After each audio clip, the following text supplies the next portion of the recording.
வணக்கம். Hi friends. இப்போ நான் பார்க்க போகிறேன்னா இப்போ வந்து ஆரஞ்சு வச்சு நான் வந்து ஐஸ்கிரீம் தான் சேர்ப்பேன். வாங்க எப்படி செய்யலான்னு பார்க்கலாம். ஈஸியாக செய்யலாம் ஃப்ரெண்ட்ஸ். இது வந்து நம்ம கட் பண்ணி எடுத்துக்கலாம். இதில் சீட்ஸ்லாம் வந்து நம்ம எடுத்துடணும். ஏன்னா வந்து சீட்ஸ் இருந்தால் கசப்பெடுக்கும். கட் பண்ணி எடுத்துகிட்டு இதை வந்து மிக்ஸி ஜாரில் போட்டு அடித்து எடுத்துக்கலாம். அப்படி இல்லைனா நீங்கள் வந்து இந்த சாத்துக்குடி ஜூஸ் இருக்குது பார்த்தீங்களா, அப்படியே நம்ம வந்து பிழிஞ்சு கூட எடுத்துக்கலாம். மோல்டு இருந்தால் நீங்கள் யூஸ் பண்ணிக்கோங்க. அப்படி இல்லைனா பேப்பர் கப்ஸ் எடுத்துக்கலாம். இல்லைனா வீட்டில் இருக்கிற நம்ம டீ கப்ஸு அந்த மாதிரி கூட எடுத்துக்கலாம்.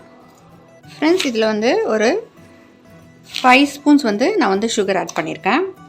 இதில் வந்து ஒரு 1/2 கப்பு வந்து வாட்டர் ஆட் பண்ணிக்கோங்க. இதை நம்ம கிரைண்ட் பண்ணி எடுத்துக்கலாம். இதை வந்து நம்ம வடிகட்டி எடுத்துக்கலாம். ஸ்ட்ரெயின் பண்ணி எடுத்துக்கோங்க. சுகர் வந்து பார்த்துக்கோங்க, அதாவது டேஸ்ட் பண்ணி பார்த்துக்கோங்க. சுகர் வந்து ஒரு ஸ்பூன் ஆட் பண்ணிக்கலாம். பாருங்கள், சூப்பராக இருக்குது. இந்த கலரே வேணுன்னா கூட நம்ம அப்படியே வந்து மோல்டில் விட்டுக்கலாம். இல்லைனா வந்து நம்ம வந்து கொஞ்சமாக வந்து இந்த ஃபுட் கலர் சேர்க்கலாம். பசங்களுக்கெலாம் அப்படி தானே பிடிக்கும். கொஞ்சமாக சேர்க்கலாம், ரொம்ப சேர்க்காதீங்க. இதுவே வந்து கலராக இருக்குது, கொஞ்சமாக சேர்க்கலாம்.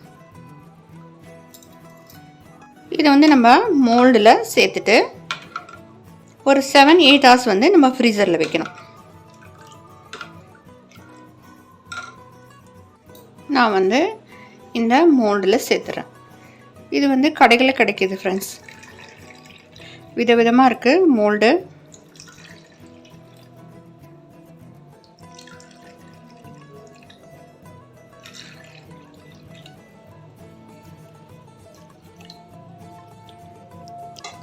சேர்த்துட்டு இதை வந்து இந்த மாதிரி கேப் போட்டு மூடிட்டு நம்ம வந்து ஃப்ரீசரில் வச்சிடலாம்.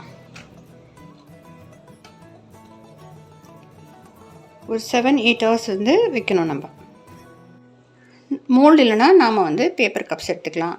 எந்த சைஸ் வேணால் நம்ம எடுத்துக்கலாம். இந்த ஜூஸை வந்து இதில் நம்ம ஆட் பண்ணிவிட்டு,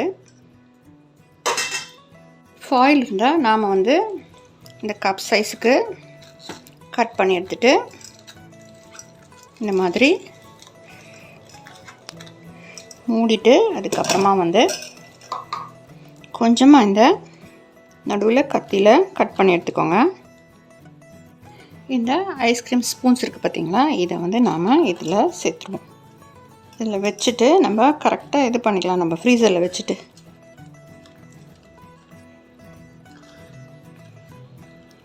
இது நம்ம வந்து ஃப்ரீசரில் 8 hours நம்ம அப்படியே வச்சுக்கலாம். இந்த மாதிரி நல்லா கவர் பண்ணிவிட்டு 8 hours அப்படி வச்சுக்கலாம். ஃப்ரெண்ட்ஸ், இது கூட பாருங்கள், சூப்பராக இருக்குது.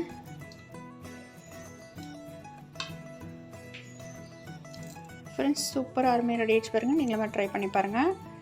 ப்ளீஸ் லைக் பண்ணுங்கள், சப்ஸ்கிரைப் பண்ணுங்கள் ஃப்ரெண்ட்ஸ். தேங்க்யூ.